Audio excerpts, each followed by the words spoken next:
There's a secret underground base in New Mexico. At least, that's according to a whistleblower named Phil Schneider, who came forward describing how he lost part of his hand in 1979.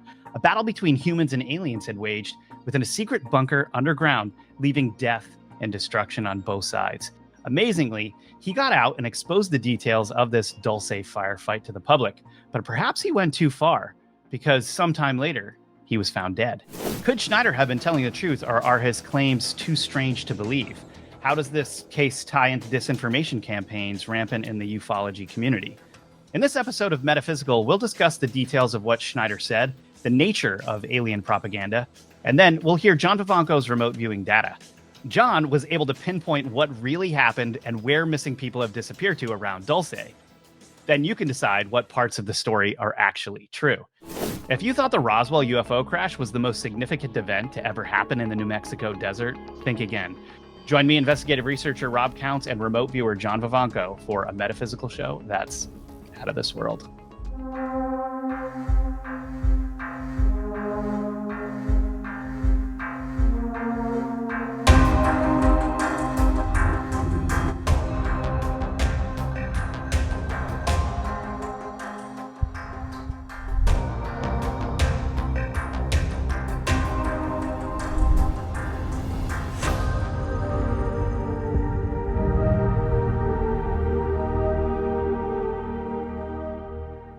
John, how you doing? Good. Yeah. Awesome to have you in the studio. So this episode, we're going to talk about the Dulce firefight, which involves a few new players, including Phil Schneider. Actually, most of the information we have about what really occurred in New Mexico, at the Dulce base, the alleged Dulce base, is from Phil Schneider.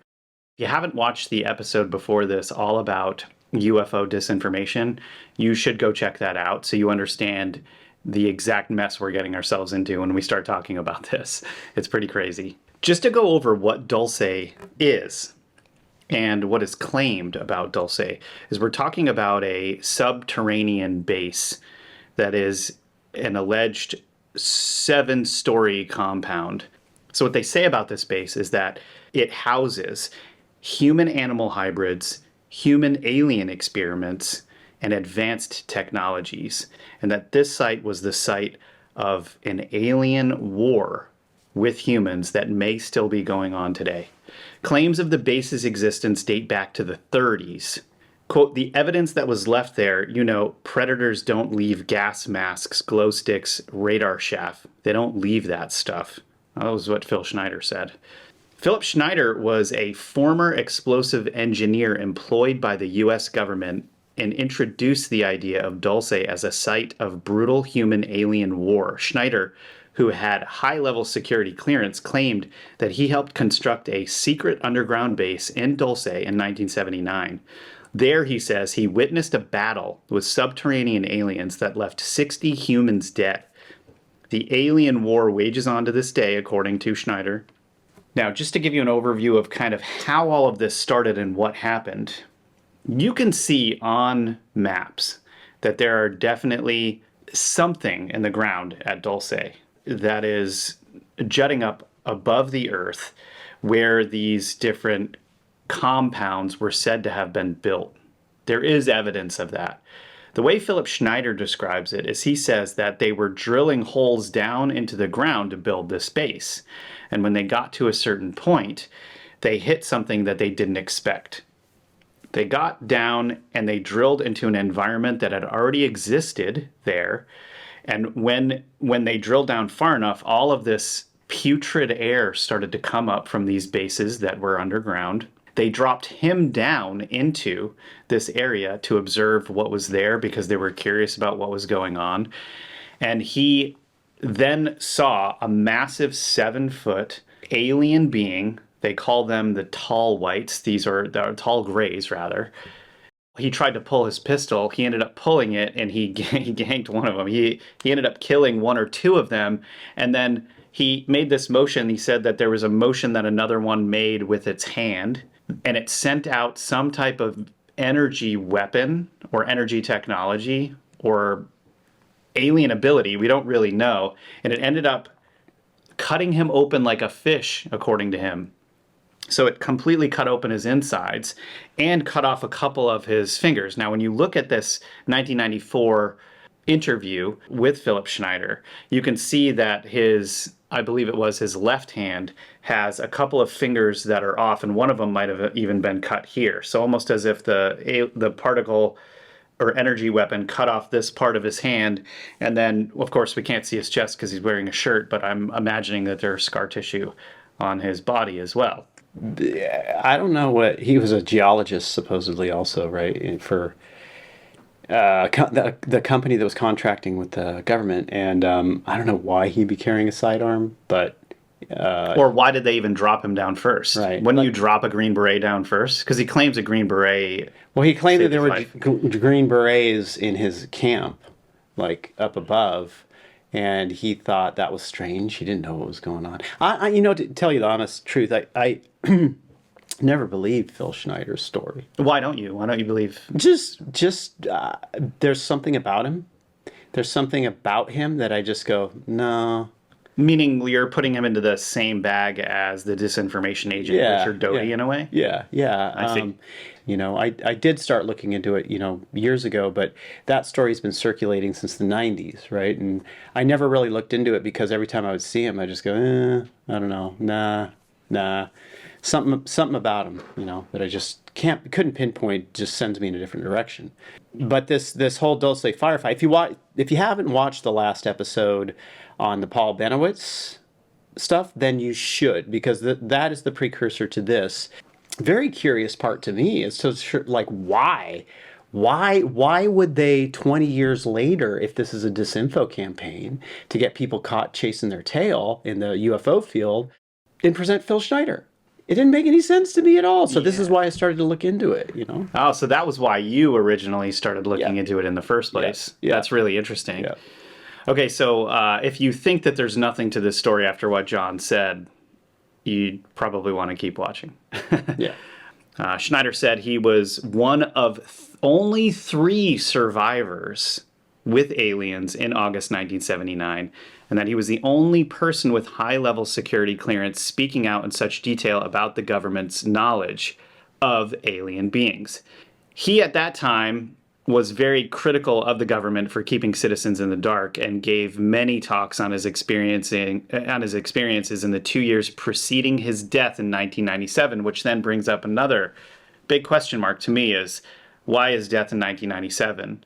What exactly? Now, the details of his death are also very bizarre, right? What happened to him? Well, okay, so first off, he was working with a guy, I think it was his sort of manager publicist, very into it as well, who they found shot dead in the head in a park, right? And then not long after that, Schneider committed suicide. Committed suicide. So Schneider had always said there had been multiple attempts on his life, right? And then he ends up dead. So, obviously conspiracy fodder there. But the way they found him is that there was blood on the floor. This is from the coroner's report too, which you can look at. There was blood on the floor, and he had medical tubing tied around his neck so tight that the coroner couldn't get it off. Now, Schneider also had tons of painkillers because he had immense pain from half his hand being cut off, right?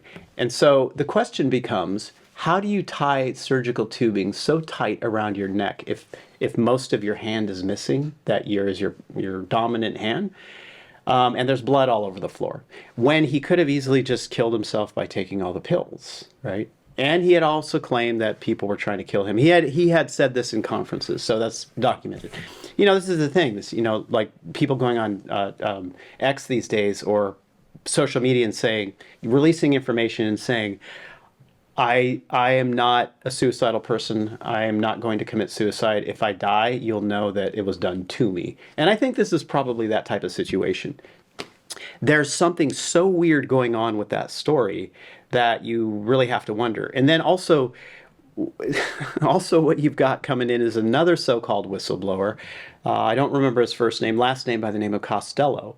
And so he got involved in the Dulce scene as supposedly someone who knew about it or was involved in it, and then released photographs of the underground base.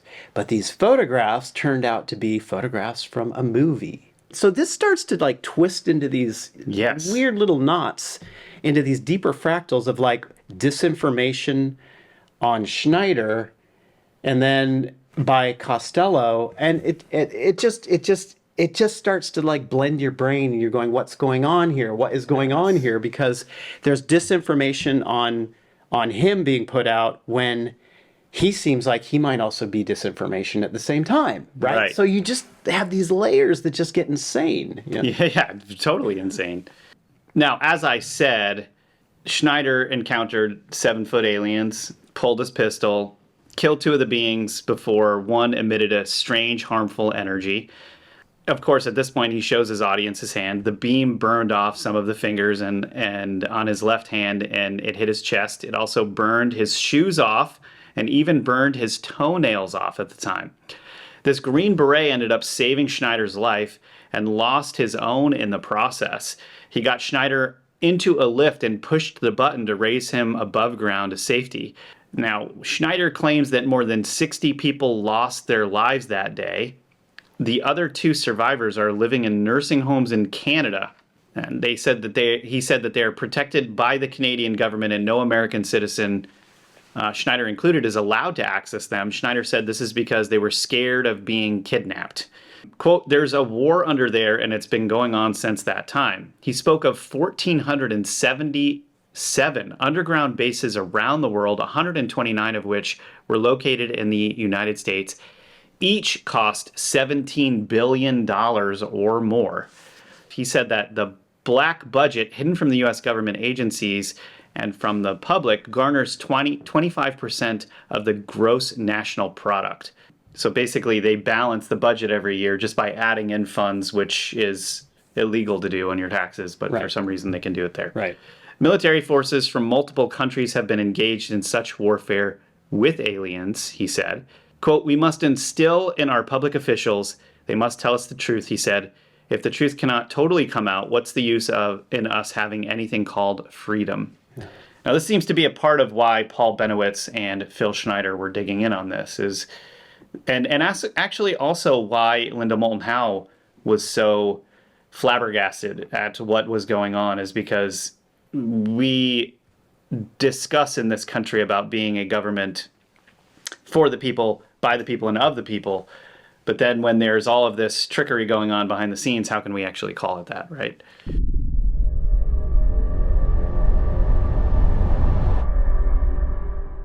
So as far as Schneider goes, like Benowitz, it's a very strange and complicated thing, like when we get into the remote viewing data side on this. And there's a lot to talk about here, not just on Schneider as far as remote viewing goes, but his claims of 1,400 alien bases across the planet, right? So there's a lot to unfold here, but we've got to start with Schneider because his credibility lies upon whether he's telling the truth or not, right? And like when we get into remote viewing data on this, again, we have kind of a mixed bag. I think some of the remote viewing data kind of points him out as, since somebody was involved with government, that kind of stuff comes through. And there is not full-on truth within his, within everything that he's saying, but I would say 80% truth. Because this is the stuff that the general population is not going to touch. This is the stuff that the general population will hear about and go, I don't even want to believe in UFOs because, number one, that's a little bit scary. Number two, they're crazy, right? We looked at, basically, one of the things we looked at was the reality. We want to know the reality of the Dulce firefight, whether somebody had concocted this story, and as well as Philip's intentions for, talking about this story to try to understand the truth of it. Is this just fiction, fan fiction for something, or what? What is this? The data we get back. So when we get back data that describes a situation more or less what the Clement is describing, then we go, okay, well, looks like we've got something here. And so the data on that was that we did have military, U.S. military. We had non-human intelligence. These two groups were working together at one point, right? They were working together. So they were part of some original deals, which were concocted like probably in the 1950s or 1950s. These groups, this military group, Black Project, was responsible for, they like went a step further with military, beyond the treaties, in that they began to work closely with the group, helping them establish a deeper situation, a deeper base, and helping them establish humans into these bases in order to bring them in for genetic experimentation or genetic manipulation. This is in the data. Okay, this is in the data. And at a certain point, this military group got shut out of a lot of what this NHI group was doing. And they became concerned because they had, in a sense, they had some type of infiltration into it to actually see what they were doing.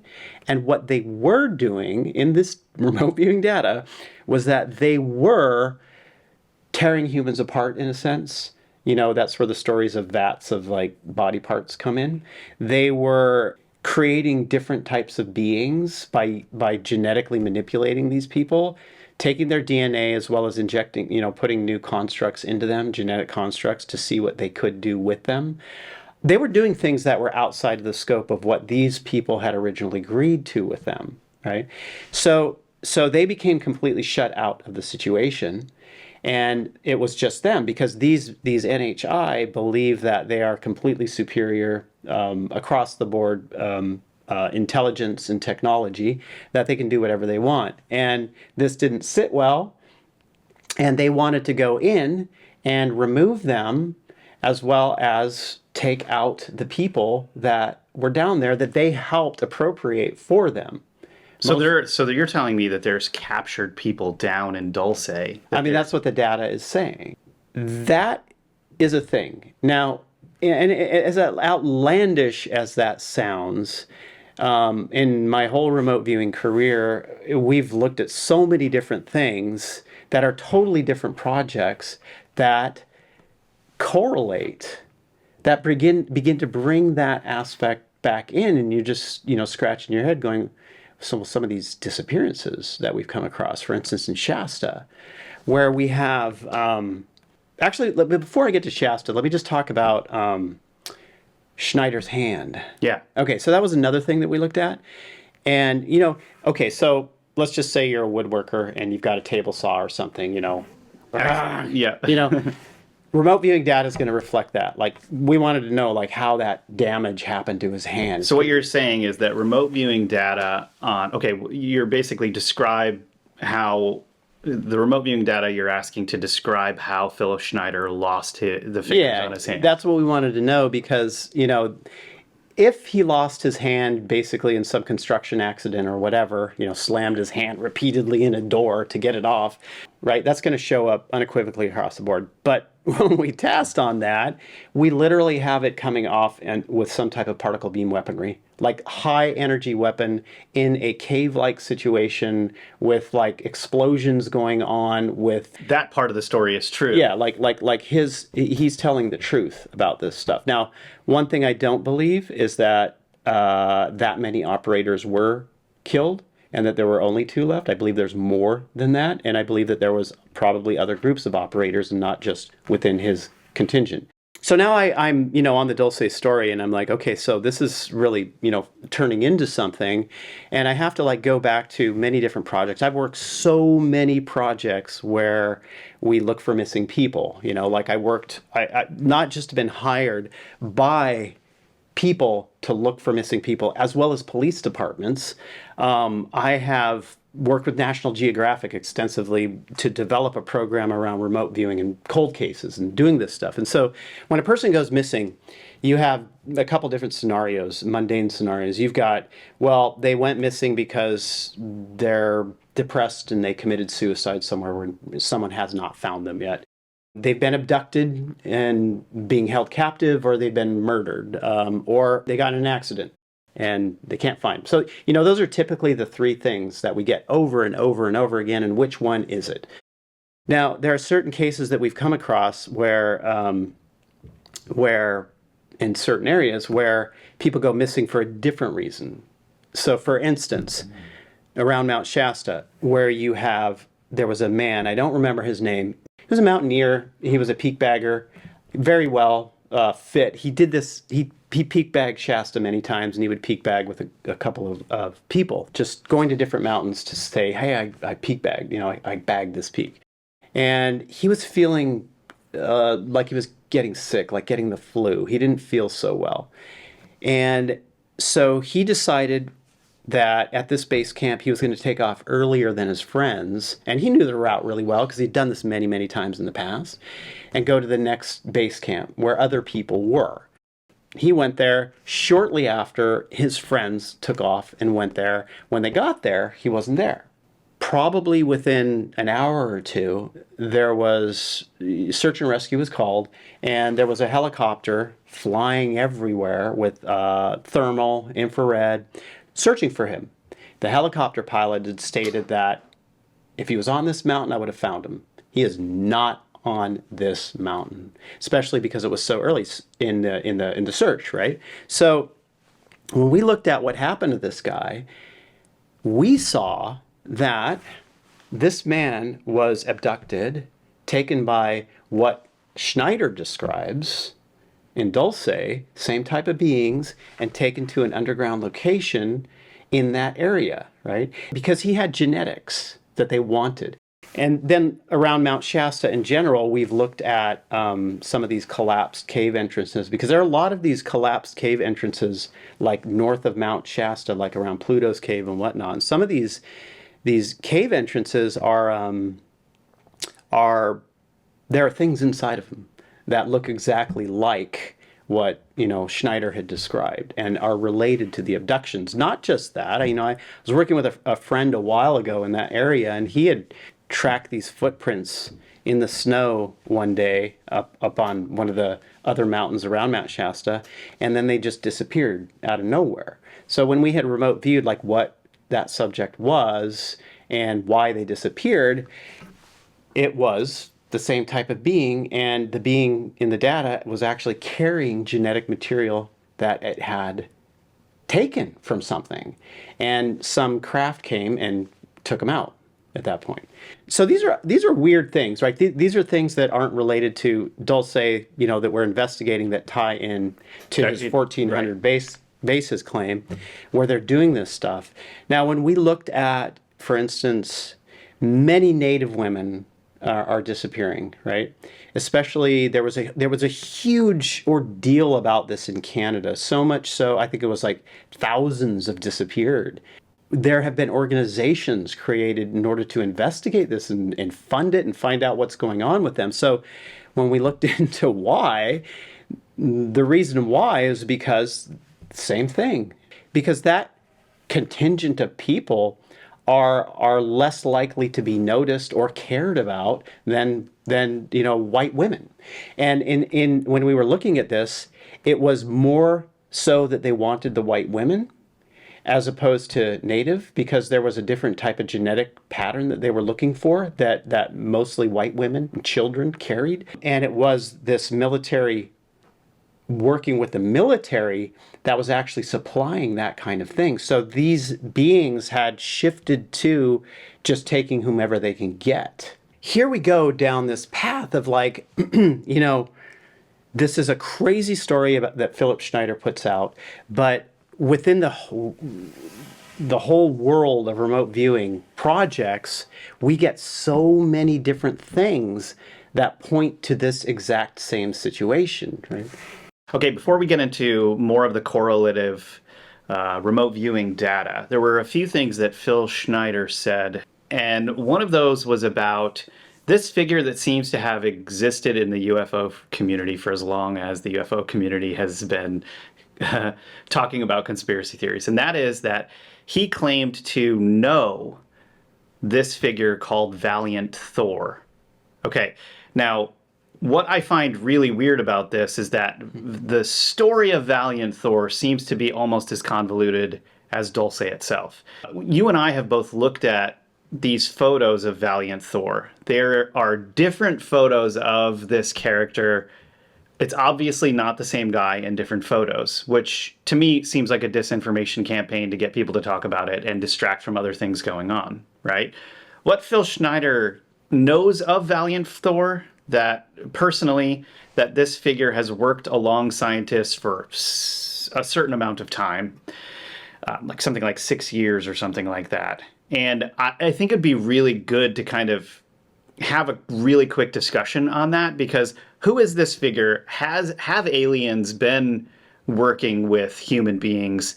And I think, what can you tell me about this? Well, the Valiant Thor story, when we looked into that, was again a disinformation campaign in order to pull people away from the original deals that were made.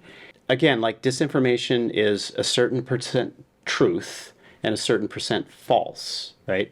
And Valiant Thor, there was an individual, but this individual was not what they portrayed it as. And this individual was alien, but more of super soldier type construct with alien type genetics related to beings that were like on the moon or something along that line, like beings that had established bases on the moon. When I heard Schneider talking about that, I'm like, yeah, this guy's just like following the same disinfo path, whether he's lying about it or he's part of a disinformation campaign in part. So this is where I got like confused about the guy. Like, why trot this guy out in the 90s? And when this thing happened in 79 and pretty much died back then with Benowitz was not known that well. Benowitz was not a national figure. I mean, that whole thing died. From 1979 to 1990 whatever, when Schneider came out, there was no Dulce firefight story. There was no reason to throw somebody out to discredit anything about Benowitz. So that's why it's like a confusing thing, because half of his story goes into nonsense, whether he's disinfo or he's just, not extremely together, he's lying, right? Or he's telling the truth. But his stuff on Valiant Thor is not. So that's where I was like, no, I don't think I can listen to this guy. I wonder if, we know that he was, I mean, it seems from all of the information that Schneider was killed. I mean, it seems that way. Yeah. Okay. So if Schneider was killed for coming out with this stuff, there was enough of what he was saying that was alarming for him to get on the radar of the wrong people. Yep. In this case, I don't know if whatever the excuse would be to protect national security or whatever, or maybe it were other parties that ended up offing him. Okay. When you get to this Valiant Thor thing, I almost wonder if he was adding in disinformation to what he was bringing out in order to try or attempt to stay under the radar a little bit. I honestly don't know if he didn't even know if it was disinformation. Meaning maybe he was a part of the program possibly that believed that story to be true somehow. I mean, I think he even claimed that one of his relatives was close enough to this guy. I can't remember exactly, but yeah, that's a bit strange, right? Maybe he really was a part of. I mean, there was an individual, right? But not in the context that they placed it at. Not in the context of Dulce. Look, they turned it into Valiant Thor, like this amazing Venusian who's very good looking and has amazing powers and wisdom, in order to capture the minds of people, right? Because that's going to take them away from the other stuff that's going on. What's so weird about that is in Mirage Men, when they're talking to some of these military, for lack of a better way to say it, propagandists, they're saying that, sure, we'll release a bunch of this information, and if the conclusion of that is that there are people from Venus coming down to do all of these things, then all the better. Right, exactly. So it'll keep them away from our exotic technologies that we're developing. Yeah. And it all revolved, according to these propagandists, it all revolved around protecting the IP of the government, protecting the technologies that they're actually developing, which seems like a completely valid excuse for them to hide stuff that the U.S. military is actually doing, Right. or that military governments around the world are doing. Right. Well, look at the history too. Like the history of propaganda in that time, as far as like alien visitors, our space brothers and sisters. I mean, hey, you know, Yeah. it's like they're waving out the windows and they land like, hey, we're going to spaceship. We ride." come in peace. Yeah, and they look just like us, except they're gorgeous. And you get a spaceship ride, you get to fly around, and they let you go, and then it's like it's an amazing experience because they're space brothers and sisters. Then all of a sudden, it turns into like big-eyed bug people who are like sticking anal probes up and like destroying you. You know. To bring in some of his examples, we've done a bunch of episodes on the Men in Black, for instance. Yeah. And when you go look at the original information on the Men in Black, most of the people that were seeing UFOs at that time were not seeing bug-eyed aliens. Right. They were seeing humanoid or human-like beings that looked half Asian, half human, whatever. They looked similar to Asian-like or native-like tribes. Right. When did the bug-eyed people come in? I mean, Right. so that was like such a bizarre thing for me to see, because for the last 20 years, it's always been about these abduction stories. Well, I just don't understand how it was like all of that in the beginning and then turned into that. Like it's a very strange. I mean, you can see, though, people in the 40s and 50s wanting to believe that alien beings would be of a higher wisdom and be friendly and peaceful because they've evolved as a human race. They're not warlike. Right. Well, you know, it could also be. Well, it comes back to then also all of the claims of nuclear technology being shut down by craft directly. Right. What's up with that? Right. Back then, too, they all came from Venus. Now, nobody even thinks about Venus in the UFO world. But back then, it was like, they all come from Venus. Man, we got to research Venus. And then, you know, well, nothing can live on Venus. So how do we find truth within that? Right. How do we find truth? And this is why the next part that we're going to discuss, I feel like, is so important, because we can actually use some of these tactics that have been developed, including remote viewing, to try to find truth within all of the different stories that are being told. And I think if you hadn't had so many experiences being tasked on some of these different events that have occurred, we might not even know what happened there today, right? Right. I mean, you know, always take it with a grain of salt, but yeah, exactly. Correct. Right. As far as Dulce was concerned, I was working, let's just call the person a client. I have to like make this broad because I can't expose names or anything like that in order to keep protection on this, because there is danger on this aspect. I was working with a person, and they had a lot of UFO experiences, abductions, stuff like that. And they were from what we would call a very, very, very prominent family. They were receiving information telepathically, and a lot of this information was like faces of sort of gray aliens, and along with all these numbers over and over again, numbers, and different sequences of numbers, but they would come over and over in the same sequence, you know, like Morse code, and they would have to write it down and write it down and write it down. It was just like pages that would be full of numbers. It sounds a lot like the scenes in Close Encounters of the Third Kind, where Richard Dreyfuss's character is building stuff and writing stuff down, and he's getting all of this information, and it looks like he's going crazy, but then there actually is a UFO encounter in that. I was asked to find out what the numbers mean, and so there were probably like 4 or 5 different sets of numbers, and we had remote viewed, you know, realizing they were coordinates through remote viewing data. We began to dig into what's at these coordinates. And when we viewed what was there, every single one of them was an underground facility where these beings were, same beings that Schneider described, as well as people being experimented upon. There's that. And then what we have is this person started started getting information that there were like women and children in these facilities, like women and children, like being highly like emotional about it. And then I got very interested in the person. Like, okay, so who is this person? They're part of a prominent family, yet I could never see them, in any photographs with the family. I looked at the person's relationship to the family, as well as, I began to suspect some things, as well as what the person's childhood was like, right? Like describe major event in the person's childhood, how they lived, like what was going on for them. And so the two things that we got on that was that, like, number one, there was some type of military operation around them and military people, and a rescuing type of situation.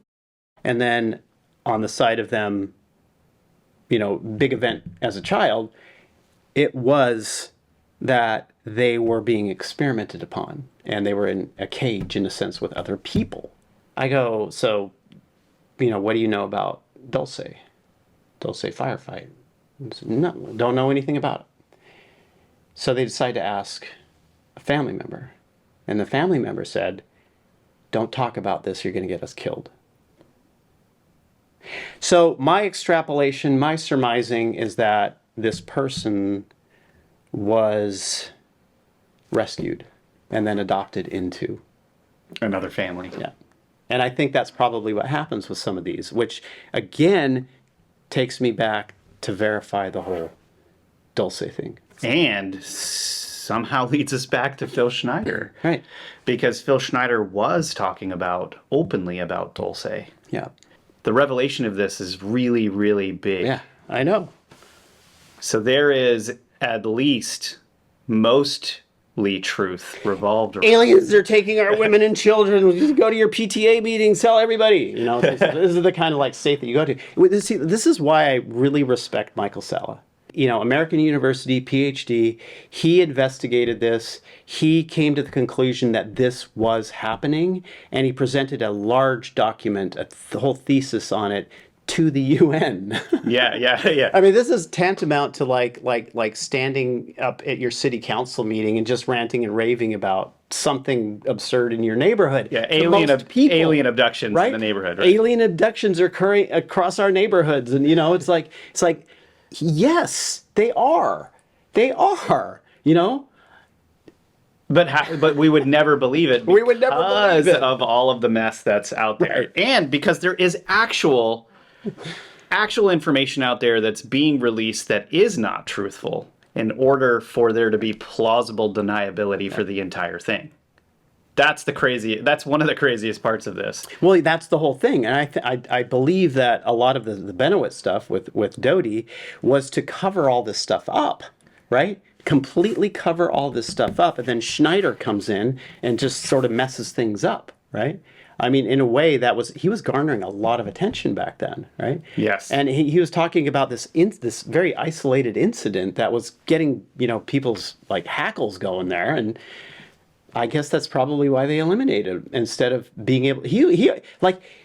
They think that just by talking about it, they will discredit themselves because it's so outlandish. But maybe this was just too much. Maybe it was too much. Yeah. I also I think about this sometimes, but how Graham Hancock, who researches archaeology, and he's sort of on the cutting edge of a lot of this stuff. He has different theories than the mainstream on a lot of these things. He often says that human beings have amnesia. Yeah. That human beings have amnesia. I think human beings are in denial. Yeah. That's my take on it. Denial, yeah. But there's all of these bombshells that come out of it. No one's talking about that now. Everyone's just concerned with the state of the world and all of this stuff. We can't even remember no one right now. We're in what are we in? We're in August right now of 2025.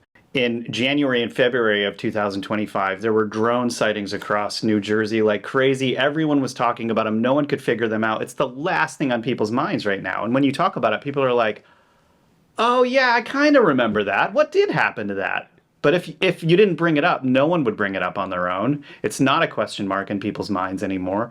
After a couple of weeks, after a couple of years, just like an ancient civilization that could have been anywhere in the world, you only have these whispers of it now, or old writing or tablets that are out there, and no one thinks about it. No one thinks about our history. No one thinks we are very much a people of amnesia. Yet the drones are still there. They're They're flying still around. happening. It's just that the media is not making a whatever. They're told to just be quiet about it. And also people, it's not being sent around social media as much, Right. which is, again, like what you rely on to some extent are people reporting on these things now, because you're never going to get the whole thing from the mainstream media. I mean, we all know that, Yeah. right? I mean, it's just not going to happen. But the thing is that they can direct people's attention. Follow the laser pointer is all it is, and then people will just forget about what just happened.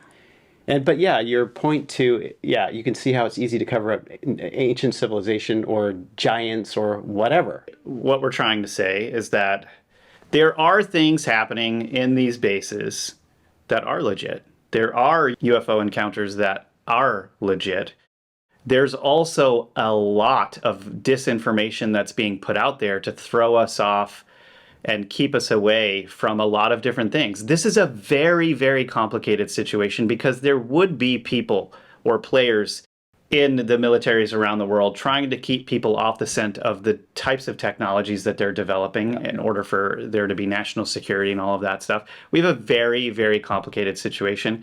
And I have to say that is the purpose of this show, is how do we wade through that information, try to find the truth and the false, and present it all for you guys to process along with us. So at this point, I'd really like to ask you guys, do you think that any of this stuff is true? Comment below. Even if you don't, we want to know what you guys think. As John said, the remote viewing data is just a data point for us to look at to try to garner more information. It doesn't always mean it's 100% accurate. That's okay. The conversation is what's most important. So what do you guys think? Do you have any stories yourself that you think should be paid attention to? Yeah.